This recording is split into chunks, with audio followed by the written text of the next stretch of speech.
Hi everyone, welcome back to Diksha's education hub. तो आज हम डाइट एंड न्यूट्रिशन वाले चैप्टर को ही कंटिन्यू करेंगे, जिसमें आज का टॉपिक रहेगा प्रोटीन्स। तो हम पहले भी बात कर चुके हैं प्रोटीन्स के बारे में, जिसकी जो बेसिक यूनिट होती है उनको हम बोल देते हैं अमाइनो एसिड। जब बहुत सारे अमाइनो एसिड आपस में जुड़ते हैं, चेन बनाते चलते हैं, कभी हेलिकल स्ट्रक्चर बनाएंगे, डिफरेंट डिफरेंट स्ट्रक्चर्स बनाएंगे, पर इन शॉर्ट जो सबसे छोटी यूनिट है वो कौन सी है? वो है एक आपकी अमाइनो एसिड। कभी क्वेश्चन आ जाए कि what is the basic unit of protein, तो that is your amino acid. अब जैसे कार्बोहाइड्रेट में हमने देखा था कि एक तो कार्बन प्रेजेंट होता है, एक हाइड्रोजन प्रेजेंट होता है, देन ऑक्सीजन प्रेजेंट होता है। अब प्रोटीन में ये तीनों तो रहेंगे, पर साथ में कुछ एडिशनल और एलिमेंट्स लग जाएंगे, जैसे कि एक लग गया आपका नाइट्रोजन। नाइट्रोजन के अलावा कभी कभी आपको सल्फर भी मिल जाएगा। तो अब जो कॉम्पोजिशन है इस प्रोटीन की वो डिफरेंट हो जाएगी फ्रॉम द कार्बोहाइड्रेट्स। अगर कभी पूछ लिया जाए ग्रुप्स कौन कौन से प्रेजेंट होते हैं, तो कई कई बार होता है अमीन ग्रुप NH2 करके, कभी कभी COOH मिल जाएगा आपको। एक एंड पे अमीन ग्रुप मिल सकता है, दूसरे पे कार्बोक्सिलिक एसिड ग्रुप मिल सकता है। तो देयर आर डिफरेंट ग्रुप्स जो कि आपको प्रोटीन्स के केस में मिल जाते हैं। अब ये इंपॉर्टेंट होता है हमारी ग्रोथ के लिए। देखो, जो भी लोग वर्कआउट वगैरह करते हैं, जिम वगैरह जाते हैं, तो आपने सुना होगा कि प्रोटीन इनटेक इंक्रीज करना पड़ता है। क्यों? क्योंकि जो आपकी प्रोटीन और इन शॉर्ट अमीनो एसिड जो आते हैं ना, डिफरेंट ब्रांड्स के प्रोटीन जिनको हम बोलते हैं, पर उस पर लिखा क्या होता है? अमीनो एसिड्स लिखे होते हैं। अमीनो एसिड जो होते हैं वो ऑलरेडी टूटी हुई फॉर्म में है, तो हमारी बॉडी को ज़्यादा फंक्शन नहीं करना पड़ेगा कि पहले प्रोटीन को तोड़ेंगे पेप्टाइड में, पेप्टोन में, फिर जाके अमीनो एसिड बनाएंगे। तो उतना लंबा चौड़ा प्रोसीजर नहीं करना पड़ता, हमें डायरेक्टली क्या मिल जाते हैं वहाँ से? Amino acid. तो जो ग्रोथ का काम है, रिपेयर का काम है पूरी बॉडी का, वो किसका रहता है? वो रहता है प्रोटीन्स का। 75% हमारी बॉडी किस चीज़ की बनी है? वो बनी हुई है प्रोटीन्स की। नाउ जो प्रोटीन्स हैं वो किसके बने हैं? सबसे छोटी यूनिट क्या है? Amino acid. और प्रोटीन सबसे पहले क्या होती है, इसको पूरा का पूरा हमें किस में तोड़ना पड़ता है? Into amino acid. ये हम डिस्कस करेंगे ह्यूमन डाइजेस्टिव सिस्टम में, जो मानव का पाचन तंत्र है उसमें इसके बारे में पढ़ेंगे। जब अमीनो एसिड बनते हैं तो फिर इसको पूरी बॉडी अपने अंदर इनटेक करती है, मतलब जो टिश्यू से भी छोटा सेल लेवल पर जो सब्सटेंस जाएगा वो क्या जाता है? आपका अमीनो एसिड। बट फर्स्टली क्या होता है, जो प्रोटीन होता है उसको तोड़ना पड़ता है, तब हमें जाके, जैसे कंसीडर करो आपने पनीर खाया, तो पनीर को तोड़ेगा वो इनटू अमीनो एसिड, तब जाके वो बॉडी में लगता है। ठीक है, बोलते हैं ना कि ग्रोथ हो रही है, तो वो क्या मतलब है ग्रोथ हो रही है? वो ये मतलब है कि जो प्रोटीन के छोटे छोटे यूनिट अमीनो एसिड्स हैं वो वहाँ जाके मसल बिल्डिंग कर रहे हैं। That is the meaning of protein. अब देखो, जो आपके प्रोटीन हैं उनके 4 तरह के स्ट्रक्चर मिल सकते हैं। एक आ जाएगा प्राइमरी, एक आ जाएगा सेकेंडरी, एक आ जाएगा टर्शरी, एक आ जाएगा क्वाटनरी। यू कैन नोटिस, अगर अमीनो एसिड की बस एक चेन बनती चली, ऐसे देख रहे होंगे आप, मल्टीपल कलर्स के अमीनो एसिड आपस में जुड़े हैं, बस एक चेन बनाई है, चेन की शेप कहीं को भी जाएगी बट एक चेन होगी। वहीं पे सेकेंडरी स्ट्रक्चर में हम क्या देखेंगे? 2 तरह के स्ट्रक्चर बन सकते हैं। एक तो अल्फा होगा, अल्फा का मतलब है हेलिकल सा शेप होगा, हेलिकल, ये देखो first one helical. And beta shape में क्या होता है? कुछ इस तरह से होता है, लाइक दिस। ठीक है, तो मतलब 2D सा स्ट्रक्चर आपको दिखेगा। फिर आते हैं टर्शरी स्ट्रक्चर। इसमें भी जो हेलिकल शीट है और बीटा शीट्स हैं वो आपस में दोनों मर्ज हो जाती हैं, और मर्ज करके क्या बना देती हैं? टर्शरी स्ट्रक्चर बना देती हैं। वैसे ही क्वाटनरी स्ट्रक्चर, अब ये बहुत ही ज़्यादा कॉम्प्लेक्स स्ट्रक्चर बन जाएगा, और क्या बन जाता है? इसको बोल देते हैं हम क्वाटनरी स्ट्रक्चर। 4D दिखाई देगा आपको। क्वेश्चन आपसे स्टेट एग्जाम्स वगैरह में पूछ लिया जाता है कि ये जो प्राइमरी स्ट्रक्चर जिसमें अमीनो एसिड्स की एक लंबी सी चेन बन रखी है, उसको कौन सा फॉर्म बोलेंगे? तो that is your primary structure. किसका है? अगेन प्रोटीन का है। तो यू कैन एनालाइज किए प्राइमरी, सेकेंडरी, टर्शरी और क्वाटनरी स्ट्रक्चर्स कभी दिख जाए आपको क्वेश्चंस के अंदर, तो यू कैन मार्क दैम। ठीक है, तो ये थी आपकी स्ट्रक्चर ऑफ प्रोटीन। उसके बाद अमीनो एसिड जो होते हैं वो 2 तरह के हो सकते हैं। एक होते हैं आपके एसेंशियल और दूसरे होते हैं नॉन एसेंशियल। सबसे पहले तो बात करेंगे नॉन एसेंशियल की। नॉन एसेंशियल की जब भी हम बात करेंगे ना, तो नॉन एसेंशियल बताता है कि जो हमारी बॉडी है इन अमीनो एसिड्स को खुद ही बना लेती है। तो वो होता है ना, जो चीज़ अपने पास होती है उसकी उतनी ज़्यादा वैल्यू नहीं रहती। तो जस्ट बिकॉज ये ऐसे अमीनो एसिड्स हैं जो हमारी बॉडी खुद ही बना लेती है, और अगर खुद ही बना लेती है तो they are considered as non essential amino acids. वैसे ही एक होते हैं एसेंशियल वाले। एसेंशियल जो रहते हैं आपके, ये हमारी बॉडी खुद मैन्युफैक्चर नहीं कर पाती, और जब खुद मैन्युफैक्चर नहीं कर पाती तो हमें अपनी डाइट के अंदर लेनी पड़ती है। तो जब डाइट के अंदर उसको लेंगे तो इसी वजह से हो जाते हैं एसेंशियल। अब देखो, आपको बाहर से लेनी पड़ रही है, आपको अपना फाइनेंसिस भी लगाने पड़ेंगे, पैसा भी खर्च करना पड़ेगा। इन शॉर्ट आपको क्या हो रहा है, बाहर से लेनी पड़ रही है, तो इनको बोल देते हैं एसेंशियल अमीनो एसिड। कई होते हैं कंडीशनली एसेंशियल। अब कंडीशनली एसेंशियल का क्या मतलब है कि कभी कभी इनकी एक तो ज़रूरत पड़ेगी, ठीक है, कभी कभी इनकी ज़रूरत पड़ेगी, और दूसरी बात कि बॉडी प्रोड्यूस तो कर रही है, हमारी बॉडी के अंदर प्रोड्यूस हो रहे हैं, पर बहुत कम क्वांटिटी में प्रोड्यूस हो रहे हैं, और जब इनकी ज़रूरत पड़ती है तो जितनी क्वांटिटी हमारी बॉडी प्रोड्यूस करती है उतनी कम पड़ जाती है। तो इस वजह से हमें बाहर से लेने पड़ते हैं, फ्रॉम द डाइट लेने पड़ते हैं, ठीक है। That is the amino acid. उसके बाद आते हैं essential amino acid versus non essential amino acid. सबसे पहले एसेंशियल अमीनो एसिड देख लेते हैं। तो ये हमारी बॉडी खुद सिंथेसाइज नहीं कर पाती, हमें डाइट के अंदर लेनी पड़ती है, ठीक है, और इसके अंदर अमीनो एसिड्स पड़े होते हैं। एडल्ट्स जो होते हैं वो इसको सिंथेसाइज नहीं कर पाते, और ये आपको लगभग मिल जाएंगे नॉन असेंशियल जो अमीनो एसिड है वो आपको मिल जाएंगे। उसके अलावा देखेंगे एग्जाम्पल तो बड़े सारे हैं। हिस्टीडीन है, isoleucine, leucine, lysine, methionine, phenylalanine, threonine, tryptophan and valine. There are so many example जो कि एसेंशियल की कैटेगरी में आ जाते हैं। देन आते हैं आपके नॉन एसेंशियल अमीनो एसिड। ये जो होते हैं हमारी बॉडी खुद प्रोड्यूस कर पाती है, और जब बॉडी इसको खुद प्रोड्यूस कर लेती है then we consider them the non essential amino acid. हमारी बॉडी खुद इनको कंसीडर जो है सिंथेसाइज करती है, इनको डिस्पेंसेबल अमीनो एसिड्स बोल देते हैं। और एडल्ट जो है वो एटलीस्ट 11 अमीनो एसिड खुद सिंथेसाइज कर पाता है। एग्जाम्पल बहुत सारे हैं, एलानिन, एस्पर्जिन और glutamic acid, glutamine, glycine, proline etcetera. अब आप देखोगे जो प्रोलिन है वो कंडीशनली एसेंशियल की कैटेगरी में भी आता है, पर ये कंडीशनली एसेंशियल जो न्यूट्रिएंट होते हैं जस्ट बिकॉज इनको हम बाहर से लेते हैं तो क्योंकि ये हमारी बॉडी में थोड़े से प्रोड्यूस हो जाते हैं तो इनको हम पुट करते हैं under the category of non essential amino acid, ठीक है, नॉन एसेंशियल अमीनो एसिड्स में। अब प्रोटीन जो होते हैं वो डिफरेंट फंक्शंस परफॉर्म कर सकते हैं। फॉर एग्जांपल पेप्सिन और ट्रिप्सिन जो होते हैं, वैसे तो ये एंजाइम्स हैं, ठीक है, वैसे तो ये एंजाइम है। हम कहाँ पर पढ़ेंगे इनके बारे में, हम पढ़ेंगे in the chapter number that is your digestive system, ठीक है, पाचन प्रक्रिया में ये यूज़ होगा। जैसे पेप्सिन जो होगा वो कहीं ना कहीं आपके प्रोटीन्स को तोड़ता हुआ दिखेगा, पर यहाँ पे क्या बोला गया है कि ऑल्दो ये प्रोटीन को तोड़ रहा है बट ये जो एंजाइम है पेप्सिन, ये है क्या, खुद भी क्या है, एक तरह की प्रोटीन है। हार्मोन की तरह हमारी प्रोटीन्स एक्ट कर सकती हैं, ठीक है, जैसे इंसुलिन, ग्लूकागन है, they are acting like a protein. Transportation में हेल्प कर सकती हैं, जैसे ब्लड के अंदर होता है हीमोग्लोबिन, तो ब्लड के अंदर जब हीमोग्लोबिन होता है it is also a protein. कुछ स्ट्रक्चर में जैसे कोलाजन हमारी स्किन के अंदर होता है, कैराटिन जैसे नाखून हो गए, बाल हो गए, तो वहाँ पे आपको मिल जाता है। तो both are example of again protein. Protective proteins भी आपको मिलेंगी, जैसे गामा ग्लोब्युलिन्स। गामा ग्लोब्युलिन जो होती हैं ये एंटीबॉडीज़ होती हैं एक तरह की, तो ये भी क्या है, एज अ प्रोटीन की तरह एक्ट कर रही हैं।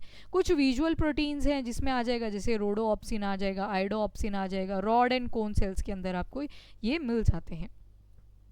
अब कई बार डेफिशिएंसी हो जाती है प्रोटीन की, तो प्रोटीन अगर डेफिशिएंसी होती है तो सबसे पहले तो मसल बिल्डिंग में हेल्प कर रहा था, तो अब ये ख़त्म हो जाएगा, और कहीं ना कहीं कन्फ्यूजन, डिमेंशिया वगैरह के जो सिम्टम है वो देखने को मिलेंगे, भूलने लगेगा इंसान क्योंकि प्रॉपर प्रोटीन इनटेक नहीं है।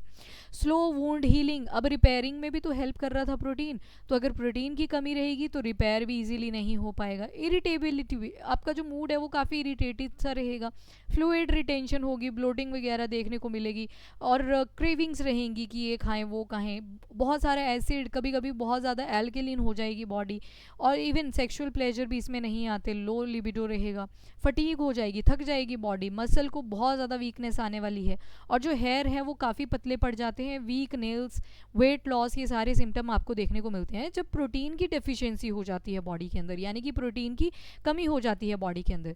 पर वहीं पे कई बार प्रोटीन एक्सेस में भी हो जाता है, तो जब एक्सेस में होता है तो हमारी बॉडी में डिहाइड्रेशन हो जाती है, एसिड का लेवल ज़्यादा हो जाता है। अब एसिड का लेवल कैसे ज़्यादा हुआ, बिकॉज इसमें एक ग्रुप पढ़ा था हमने कार्बोक्सिलिक ग्रुप, और एक ग्रुप पढ़ा था हमने NH2 ग्रुप। तो अगर एल्किलिन हो रही है बॉडी तो NH2 ग्रुप का ज़्यादा लेवल हो रहा है, और अगर एसिडोसिस हो रही है तो मतलब कार्बोक्सिलिक ग्रुप ज़्यादा इंक्रीज़ कर रहा है, एसिड ज़्यादा इंक्रीज़ कर रहा है। ज़्यादा प्रोटीन इनटेक से कॉन्स्टिपेशन यानी कि कब्ज भी देखने को मिलती है, और प्यूट्रीफेक्शन, चीज़ों गट के अंदर ना सड़ने से लग जाती हैं क्योंकि स्टमक का जो एसिड है वो कम हो जाता है। लॉस ऑफ बोन, बोन भी लॉस करने लग जाती है अगर विटामिन डी एंड कैल्शियम का लेवल लो चला गया है। और मस्कुलोस्केलेटल इशू, बहुत सारे मसल और हड्डियों से रिलेटेड इश्यूज देखने को मिलेंगे। किडनी डिसफंक्शन कर सकती है, अमोनिया नाइट्रोजन ब्लड के अंदर देखने को मिलेंगे। तो there are so many symptom जो कि रिप्रेजेंट करता है कि बॉडी के अंदर या तो प्रोटीन डेफिशिएंसी हो रखी है या फिर प्रोटीन एक्सेस में हो रखी है।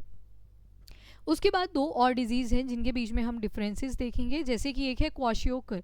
अब जो क्वाशियोकर होती है ना, ये आपको कुछ दिखेगी ये वाले बच्चे में, जैसे जैसे ये तो मेरेस्मस वाला है, ये देखो इसका जो टमी वाला एरिया है वो काफ़ी ज़्यादा ब्लोटेड हो रखा है। और उसके अलावा आप क्या देखोगे कि जो क्वाशियोकर होता है, ये वाला जो फर्स्ट ये सेकंड इमेज आपको दिख रही है, इसमें सिर्फ प्रोटीन की कमी हुई होती है। ठीक है, प्रोटीन की कमी हुई है, सिर्फ और सिर्फ प्रोटीन की कमी हुई है। वहीं पे आप अगर मेरेस्मस देखोगे तो इसमें प्रोटीन के साथ साथ कैलोरीज की भी कमी पड़ रखी है। देखो इसका रिब गेज वगैरह सारा बाहर निकल के आ गया है, माल नरिश हो चुका है बच्चा, माल न्यूट्रिएंट, ठीक है, न्यूट्रिशन यानी कि पोषण की बहुत ज़्यादा कमी हो रखी है। तो क्वाशियोकर में आप देखोगे चाइल्ड जो है वो एडेमा शो करता है लोअर लेग्स में, लोअर आर्म्स में, यूजुअली इन फेस, यानी कि फ्लूइड सा फिल हो जाएगा, जिसकी वजह से बॉडी जो है वो काफ़ी मोटापे वाली लगेगी। ये देखो इसकी पेट वाले एरिया को देखो कितना ब्लोटेड लग रहा है ये। उसके बाद एपेटाइट यानी कि भूख बहुत कम रहती है, स्किन में कोई भी चेंजेस नहीं रहते, इरिटेशन होती है, मोर्निंग यानी कि बार बार ऐसे अजीब सी साउंड्स करता रहता है, अपैथेटिक हो जाते हैं और ज़्यादातर चिल्ड्रन में होती है और लगभग एज कितनी रहेगी 1 to 5 ईयर्स ऑफ एज रहेगी। वैसे ही मेरेस्मस अगर देखोगे तो यहाँ पे प्रोटीन की भी कमी होगी, साथ में कार्बोहाइड्रेट या फिर मैं शॉर्ट में बोल सकती हूँ कैलोरी, कार्बोहाइड्रेट, फैट्स, इनकी भी कमी पड़ गई है, तो उस केस में मेरेस्मस हो जाता है। यहाँ पे कोई स्वेलिंग नहीं आपको दिखेगी, इवन जो पर्सन होगा, छोटा सा बच्चा होगा, बहुत ज़्यादा स्किनी दिखेगा, ऐसे लगेगा कि जो स्किन है वो हड्डियों के साथ पूरी चिपक चुकी है। एपेटाइट जो होती है वो इसमें रहती है और जो स्किन है वो काफ़ी फ्लेकी हो जाती है और पिगमेंटेशन दिखाई देती है पूरी बॉडी के अंदर।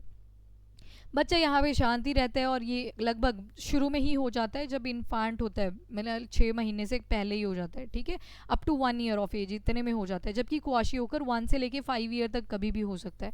और ये जो मेरेस्मस है ये इन्फांट यानी कि न्यूली बॉर्न बेबी जो होता है, नवजात जिसे हम बोलते हैं, तब से लेके 1 साल का जब होता है तब तक रह सकता है। उसके बाद आ जाते हैं न्यूक्लिक एसिड्स के बारे में पढ़ लेते हैं। न्यूक्लिक एसिड हमने पहले भी देखे, 2 हैं, कौन कौन से हैं?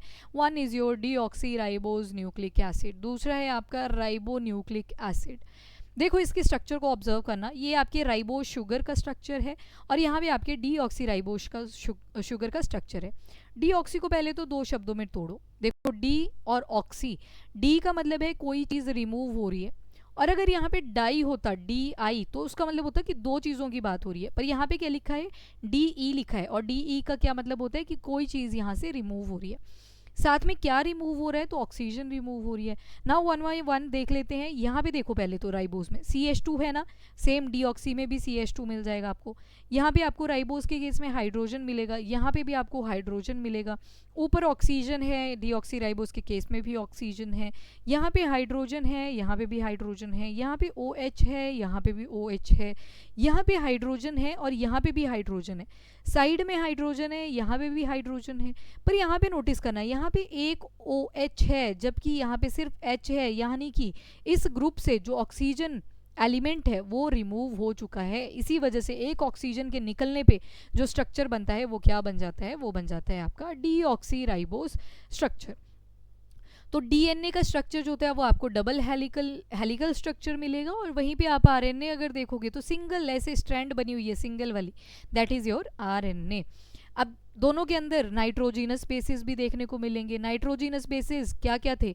जैसे हमने बात करी थी एडेनिन की, एडेनिन जो है वो आरएनए में भी होता है और डीएनए में भी होता है, ठीक है, आरएनए में भी होता है और डीएनए में भी होता है। वैसे ही हमने देखा था साइटोसिन, एक देखा एडेनिन, साइटोसिन, ग्वानिन और थाइमिन। सेम हमने आरएनए में भी देखा था, that is adenine, cytosine, guanine, पर साथ में देखा था यूरासिल। तो थाइमिन और यूरासिल का फर्क है, डीएनए के केस में थाइमिन होता है और आरएनए के केस में यूरासिल मिल जाता है।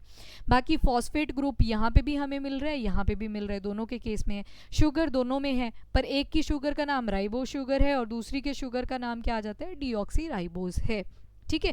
तो ये सारे स्ट्रक्चर जो हैं वो डीएनए और आरएनए के डिफरेंशिएशन करते हैं। अब देखो 2 यहाँ पे कैटेगरीज बन जाती हैं हमारे न्यूक्लिक एसिड्स की, कौन कौन सी? एक होते हैं प्यूरिन्स और एक होते हैं पिरिमिडिन्स। न्यूक्लिक एसिड को भी छोड़ दूँ तो ये नाइट्रोजिनस बेसिस की रहती हैं, नाइट्रोजिनस बेसिस की कैटेगरी रहती हैं। एक तरफ प्यूरिन है, दूसरी तरफ पिरिमिडीन है। अब प्यूरिन का केस देख लो। सबसे पहले तो प्यूरिन को अगर आप देखोगे तो इसमें दो आते हैं, one is adenine, one is guanine. तो यहाँ से पता लग रहा है कि जो एडेनिन है और जो ग्वानिन है ये दोनों हमें डीएनए में भी मिलेंगे और आरएनए में भी मिलेंगे, तो दोनों में प्रेजेंट है ये। वैसे अगर इस तरफ आओगे पिरिमिडीन, तो यहाँ पे आपको तीन दिखेंगे, साइटोसिन, थाइमिन, यूरासिल। अब देखो साइटोसिन तो दोनों में है, डीएनए में भी है और आरएनए में भी है, पर वहीं पे अगर थाइमिन को देखेंगे तो ये सिर्फ डीएनए में मिलेगा, और अगर यूरासिल को देखेंगे तो ये सिर्फ आरएनए में मिलेगा, पर हैं क्या, पिरिमिडीन से। और एक चीज़, जब डीएनए डबल हेलिकल स्ट्रक्चर बनाता है ना, इस तरह से हमने देखा था कि जो डबल स्ट्रैंड्स हैं वो देखने को मिलते हैं। तो एक इसका अगर मैं स्ट्रैंड ओपन करूं तो यहाँ पे बॉन्ड्स बने होते हैं, किस किस के बीच में, एक तरफ प्यूरिन होती है और दूसरी तरफ होती है पिरिमिडीन। ठीक है, एक तरफ प्यूरिन एक तरफ पिरिमिडीन। मतलब जो प्यूरिन होगा वो हमेशा किसके साथ बॉन्ड बनाएगा, वो बनाएगा पिरिमिडीन के साथ। तो जो ये डबल बॉन्ड बनता है ये सिर्फ एडेनिन और थाइमिन के बीच में बनता है। वैसे अगर साइटोसिन है एक तरफ और दूसरी तरफ ग्वानिन है तो यहाँ पे ट्रिपल बॉन्ड बनेगा। ठीक है, तो ये चेन इसी तरह से आगे तक चलती जाती है और यूनिक सीक्वेंसेस बनते जाते हैं, एडेनिन एंड प्यूरिन। ठीक है, तो एडेनिन और ग्वानिन किस में आ गए, प्यूरिन में आ गए। PAG से याद रख सकते हो आप, P for purine, A for adenine, G for guanine, बाकी जो बचे वो पिरिमिडीन में आ जाएंगे। उसके अलावा ये हमने पढ़ा था about the central dogma. Central dogma में हमने क्या देखा था कि जो डीएनए होता है वो अनकॉइल कर जाता है और उस प्रोसेस को हम क्या बोलते हैं, ट्रांसक्रिप्शन। यानी कि डीएनए से क्या बना, आरएनए बना। आरएनए में भी कौन सी कैटेगरी बनती है, मैसेंजर आरएनए वाली बनती है। उसके बाद आरएनए क्या करता है, with the help of translation protein manufacturing कर देता है। कई बार जो आरएनए होता है वो दोबारा से डीएनए भी बना देता है, और उस केस में हमें एक एंजाइम चाहिए होता है जिसका नाम है रिवर्स ट्रांसक्रिप्टेज एंजाइम, और प्रोसेस को बोल देते हैं रिवर्स ट्रांसक्रिप्शन। ठीक है, तो that is the process. Overall इसको हम क्या बोल देते हैं, सेंट्रल डोगमा। अब आरएनए के भी तीन टाइप्स हैं, एक है मैसेंजर आरएनए, एक है ट्रांसपोर्ट आरएनए और एक है आरआरएनए। अब मैसेंजर, जैसे कि नाम से ही पता लग रहा है, इसका काम क्या होगा, मैसेज इधर से उधर करना। तो ये सेल की ना मेम्ब्रेन के पास बैठा रहता है, मेम्ब्रेन, और यहाँ से देखता रहता है कि ऑर्डर तो नहीं आ रहा अमीनो एसिड्स का, और यहाँ से बता देता है कि इसको अंदर जाके टीआरएनए को, ट्रांसपोर्ट आरएनए को मैसेज प्रोवाइड कर देता है कि एक अमीनो एसिड का ऑर्डर आ रखा है, उसको पिक करो और जो आरआरएनए है, राइबोसोमल आरएनए है, उसके पास लेके जाओ ताकि वो अमीनो एसिड को अमीनो एसिड से जोड़े और क्या बना दे, प्रोटीन बना दे। तो मैसेंजर आरएनए ने क्या किया, ये इन्फॉर्मेशन कैरी करता है, और दूसरा ट्रांसपोर्ट आरएनए ने क्या किया, जो भी अमीनो एसिड्स का प्रोटीन का ऑर्डर आ रखा है उसके अमीनो एसिड्स कलेक्ट करेगा। एंड जो राइबोसोमल आरएनए है वो क्या करेगा, प्रोटीन बनाएगा एट राइबोसोम्स। तो that's how manufacturing take place. ये देखो यहाँ पे ऑर्डर आ रखा है कि प्रोटीन फॉर टेबल 2, टेबल 2 के लिए क्या आ रखा है, प्रोटीन का ऑर्डर आ रखा है। तो यहाँ पे यस, ये शेफ कौन बोल रहा है, मैसेंजर आरएनए बोल रहा है। मैसेंजर आरएनए ट्रांसपोर्ट आरएनए के पास जाएगा और उसको बोलेगा कि अमीनो एसिड्स कलेक्ट करो। आरआरएनए बोलेगा कि ठीक है भाई, ये टीआरएनए को बोलेगा लाओ अमीनो एसिड, मैं मैन्युफैक्चरिंग के लिए तैयार हूँ। तो आरआरएनए क्या करेगा, उसको प्रिपेयर करना शुरू कर देगा। ठीक है, इफ़ यू कांट, आरएनए भी like if you can't help make protein get out of the kitchen. ठीक है, तो यहाँ पे मतलब कंपलसरी हो जाती है प्रोटीन मैन्युफैक्चरिंग, क्योंकि बॉडी को उस टाइम पे प्रोटीन की रिक्वायरमेंट होती है। उसके बाद आते हैं वाइटामिन्स। वाइटामिन्स देखेंगे, पर देखेंगे इन द नेक्स्ट लेक्चर। अभी के लिए इतना ही। If you like the video, do like and share as well as subscribe the channel. Till then, bye bye, take care, thank you and have a nice day.